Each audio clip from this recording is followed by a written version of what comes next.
Assalamualaikum warahmatullahi wabarakatuh. Alhamdulillah, kita berjumpa kembali di channel yang keren ini bersama saya, Firman Husain. Semoga sahabat kisah inspiratifku dalam bahagia selalu sehat, penuh dengan kebaikan, berlimpah karunia yang banyak, yang penuh keberkahan. Yang tentunya dalam keridhaan Sang Maha Pencipta, Allah Ta'ala. Pada kesempatan perjumpaan kita kali ini, saya masih mengisahkan tentang kisah perjalanan hidup Rasulullah diasuh kakeknya sampai ia menikah dan membangun kehidupan rumah tangga beliau. Bagaimana kisah perjalanan hidup Rasulullah? Ayo kita ikuti kisahnya berikut ini. Setelah lahir pada tahun 570 di kota Mekah, Nabi Muhammad SAW langsung berada dalam naungan kasih sayang kakeknya, Abdul Muthalib, setelah kehilangan ayahnya, Abdullah, sebelum ia dilahirkan. Abdul Muthalib adalah pemimpin suku Quraisy yang sangat dihormati dan memiliki ikatan yang dalam dengan Ka'bah.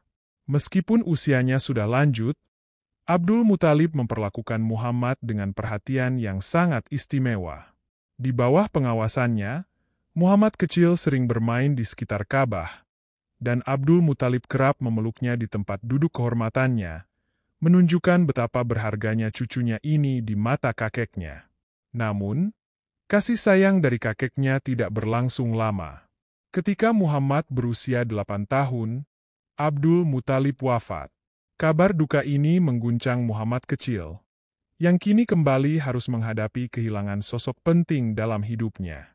Setelah kepergian Abdul Muthalib, tanggung jawab besar beralih ke Abu Thalib, pamannya yang merupakan saudara dari ayahnya, Abdullah. Meskipun Abu Thalib bukan orang kaya, ia merawat Muhammad dengan penuh cinta dan perhatian, layaknya anak kandung sendiri.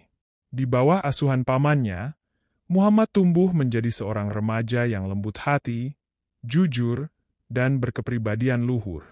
Sama seperti anak-anak Quraisy lainnya, Muhammad pun memulai kehidupan sederhana dengan menggembala kambing di padang pasir Mekah.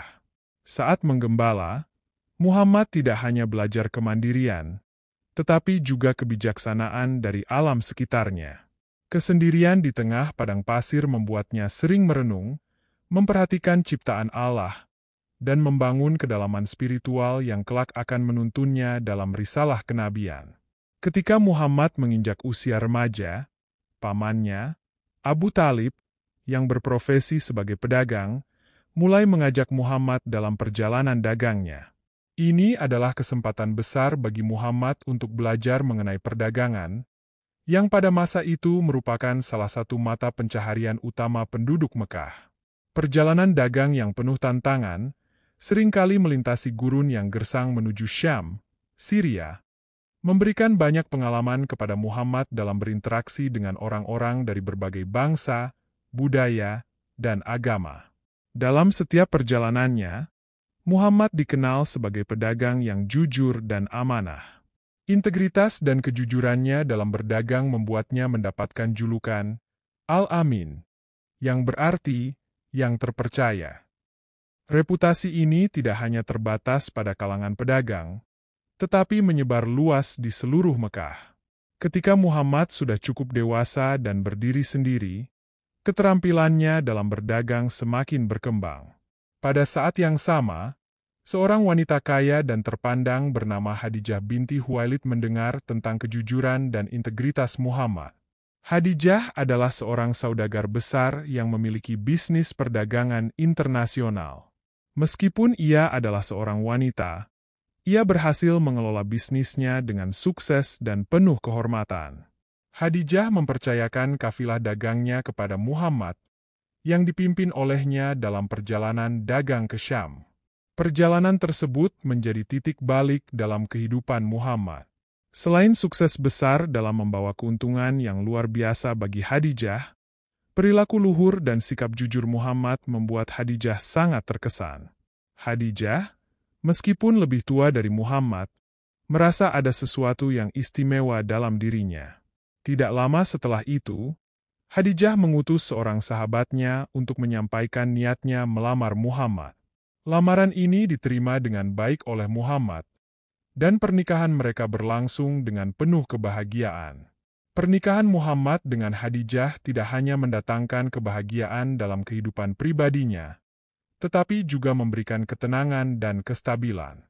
Dari pernikahan ini, mereka dikaruniai beberapa anak, di antaranya adalah Fatimah Az-Zahra, yang kelak akan menjadi ibu dari keturunan Rasulullah dan pemimpin wanita muslimin. Di dalam keluarga ini, Nabi Muhammad juga dikelilingi oleh orang-orang yang sangat dekat dengannya. Salah satunya adalah Zaid bin Haritsah, seorang budak yang dihadiahkan kepada Nabi Muhammad. Zaid begitu dicintai oleh Muhammad sehingga beliau mengangkat Zaid sebagai anak angkatnya. Zaid bahkan diberi nama Zaid bin Muhammad, hingga kemudian syariat melarang pengangkatan anak angkat menggunakan nama ayah angkatnya. Selain Zaid, Ali bin Abi Thalib, sepupu Muhammad yang masih muda, juga tinggal bersama keluarga ini.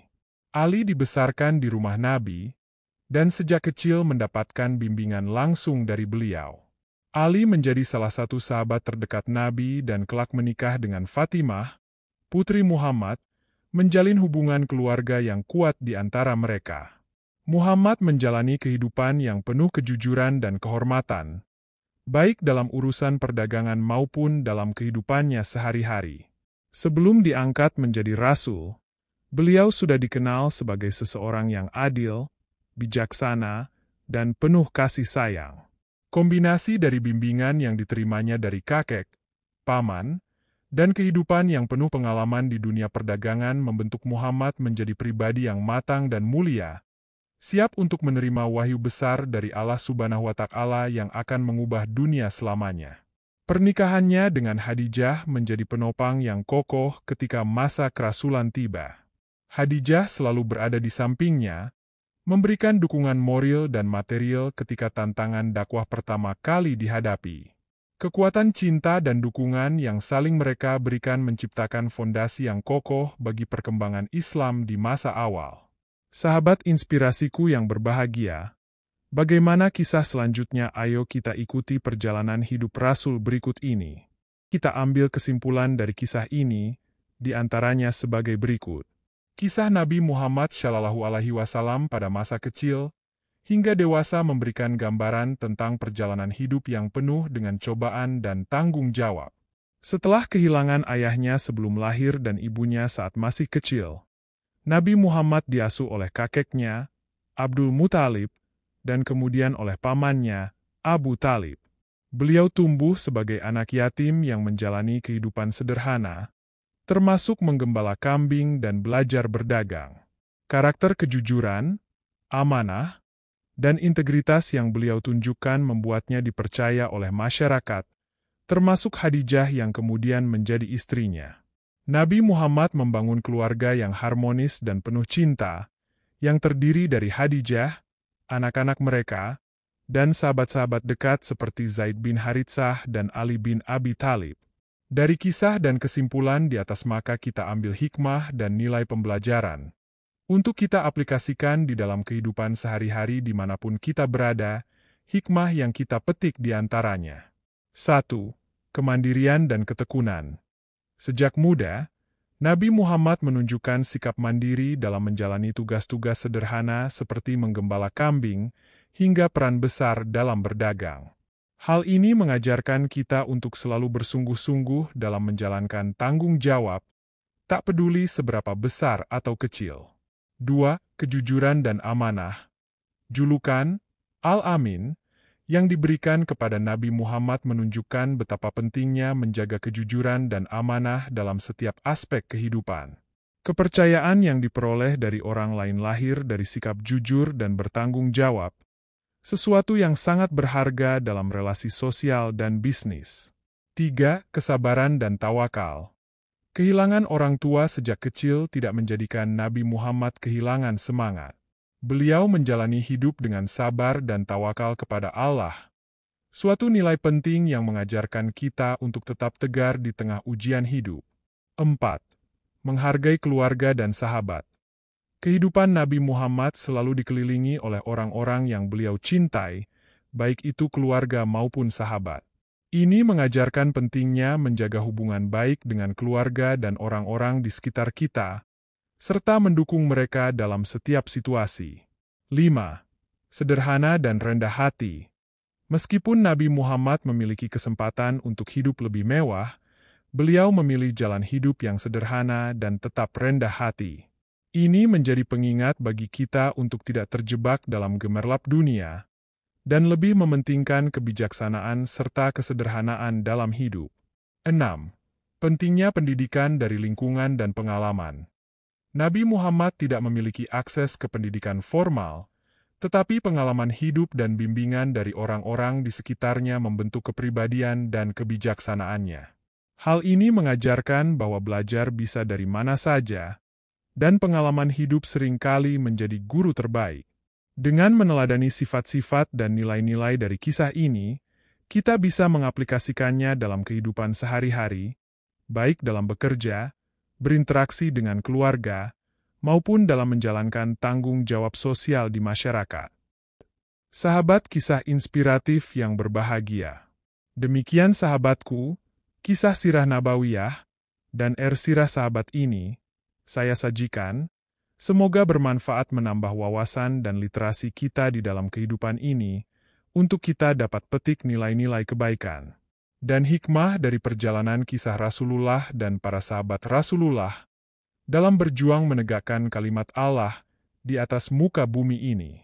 Semoga nilai-nilai yang kita petik dari kisah-kisah tersebut dapat kita aplikasikan di dalam realitas kehidupan kita, dalam menapaki jalan ilahi dan dalam kehidupan di alam dunia ini, untuk menjadi kebaikan dan keteladanan bagi keluarga kita tercinta, lingkungan kita, masyarakat kita, dan dimanapun kita berada, pancaran petunjuk Allah Subhanahu wa Ta'ala. Apabila ada kekurangan dan kehilafan saya dalam menyajikan kisah-kisah inspiratif ini, saya mohon dibukakan pintu maaf yang seluas-luasnya.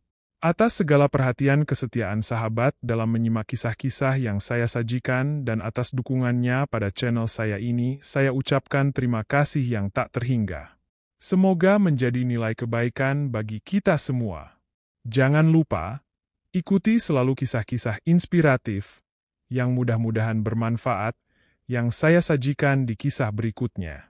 Saya sudahi perjumpaan kita kali ini, dengan ucapan, wassalamualaikum warahmatullahi wabarakatuh.